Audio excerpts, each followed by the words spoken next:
My God, what's Bond doing? I think he's attempting re-entry, sir.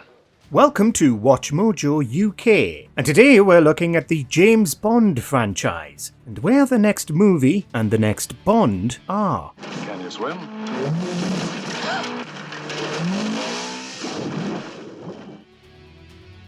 The Bond franchise was made what it is today by one man, Albert R. Broccoli, better known as Cubby. I admire your courage, Miss...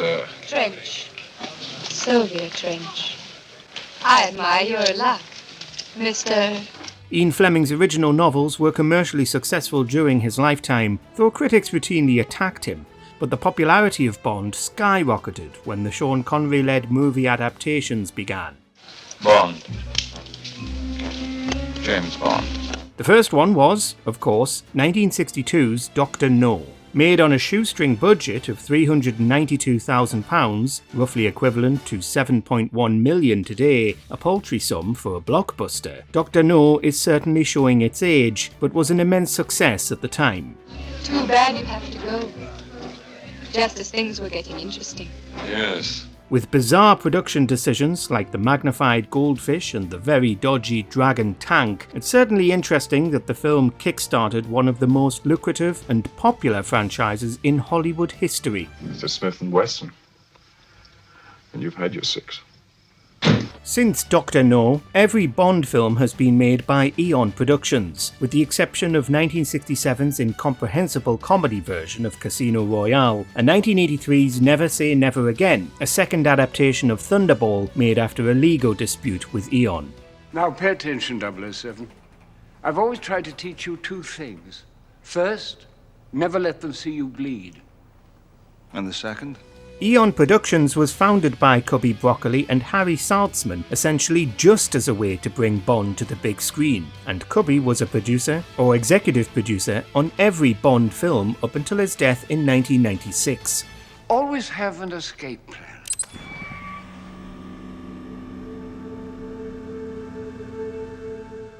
By GoldenEye, 2 of his 3 children had control of the franchise, and he passed away the following year, and it was them who oversaw the Dalton-Brosnan transition. This arrived from Gibraltar. It was found near 004's body.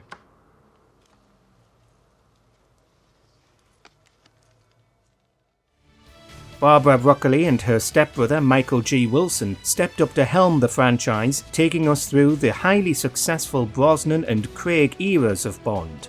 Dive, Bond!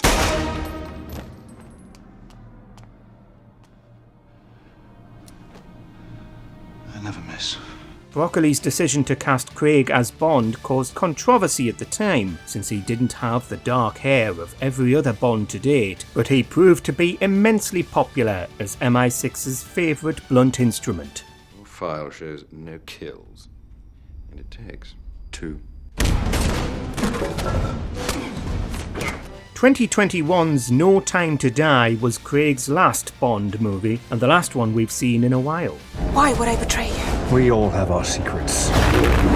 We just didn't get to yours yet. It already had a difficult production, taking a long time to find a director willing to take on the task of making a new Bond film after Sam Mendes, and then the pandemic happened. You probably know that James here lost his parents when he was young. But did you know that it was my father who helped him through this difficult time? Though filming had already been completed by December 2019 and it was slated to release in April of 2020, Barbara Broccoli held on to it until the lockdowns had lifted, releasing it in September of 2021 in the UK. The world's moved on, Commander Bond. You were 00? 2 years. A firm believer that Bond belongs on the big screen, she refused to release the film digitally first, opting for a traditional silver screen release, which we're sure cinemas, still struggling, were grateful for. Name? Bond. James Bond. Despite its high budget, expensive marketing, and long delay, No Time to Die was, as expected, a success and remains the UK's 3rd highest grossing film ever, just behind Skyfall, at number 2, incidentally. With the pandemic over, and Craig saying goodbye, you'd have been forgiven for thinking that the rate of Bond releases might pick up again, but no. The man you're talking to now, the man inside your head, is Ernst Stavro Blofeld. Catchy name.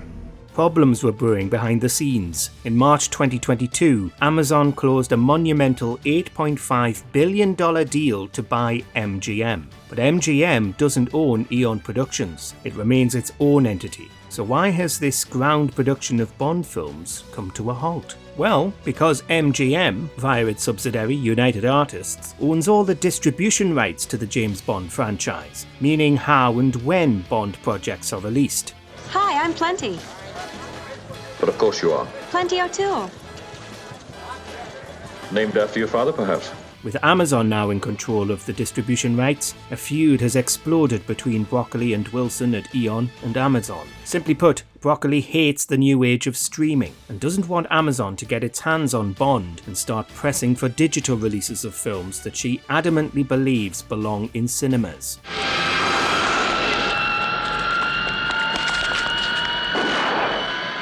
She also thinks there's something tacky about Amazon, a website that sells everything, and doesn't want Bond associated with it. Must you touch everything?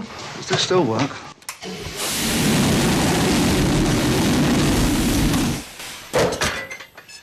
Considering the huge amount of money these films make for cinemas, we're sure they don't want Bond to become digital either. And it's hard to deny that watching Bond is better in the cinema versus watching at home, given the franchise's big music, bombastic special effects, and gorgeous locations.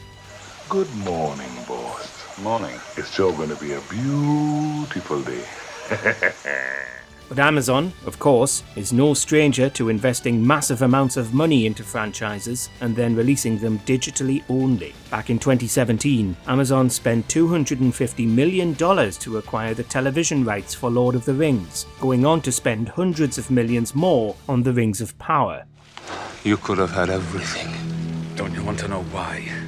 Clearly it can make that money back, or believes it can, so it was likely that a Bond release would still make Amazon money even if it was all digital. Amazon has also said it is committed to theatrical releases, but it seems that Broccoli just doesn't trust it.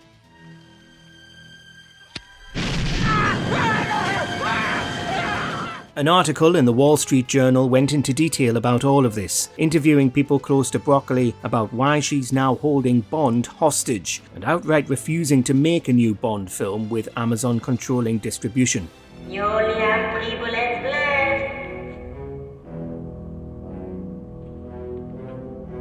According to anonymous sources, the big red flag for Broccoli was Amazon referring to Bond as content, something to be mindlessly consumed, rather than a big blockbuster that captures the zeitgeist at a certain moment.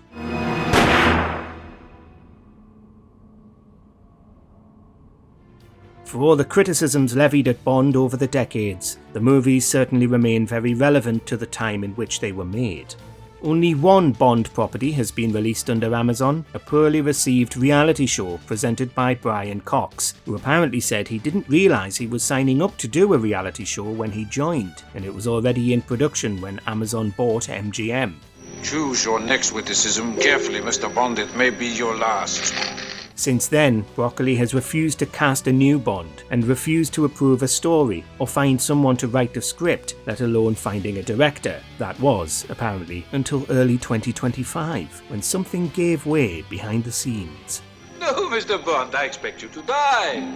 On the 20th of February, it was announced that Broccoli and Wilson were stepping down and ceding creative control of Bond to Amazon. This means that we're likely going to see a new Bond going into production very soon, and since this is Amazon Prime, yet more TV shows.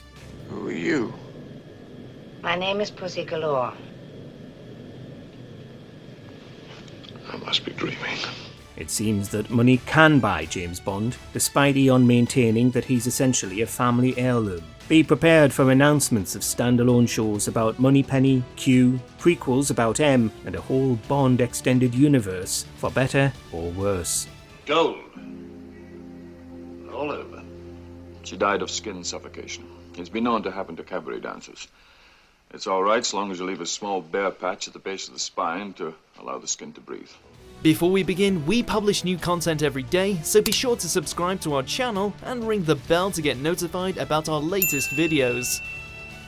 Speculation about who will be the next Bond remains rampant. Broccoli has said that she believes Bond should always be played by a man and always a Brit, but hasn't ruled out casting someone who isn't white in the role next, which makes sense given that Idris Elba has been the public's top pick for Bond for years now.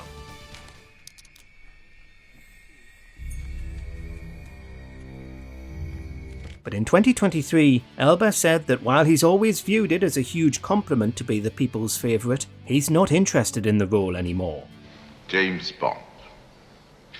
You appear with the tedious inevitability of an unloved season. I didn't think there were any seasons in space. As far as you're concerned, only winter.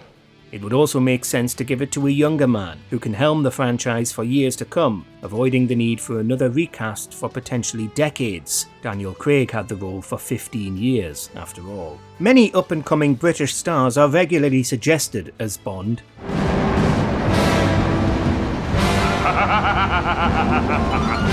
The Boogie's favourites recently have included Theo James, who was lately seen in Guy Ritchie's The Gentleman on Netflix, Josh O'Connor, hot off the success of Challengers, Happy Valley's James Norton, Bridgerton's Regé-Jean Page, Henry Cavill, and finally Aaron Taylor-Johnson, who people believe has been a popular pick for years.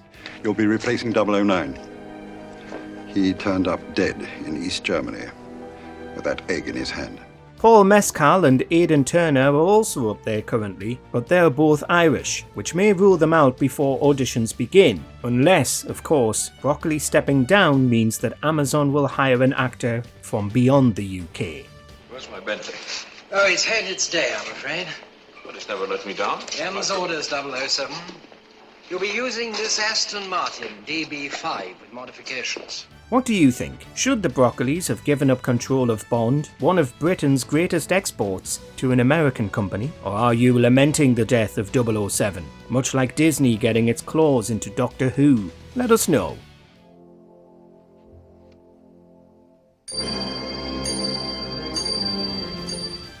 Do you agree with our picks? Check out this other recent clip from WatchMojo UK and be sure to subscribe and ring the bell to be notified about our latest videos.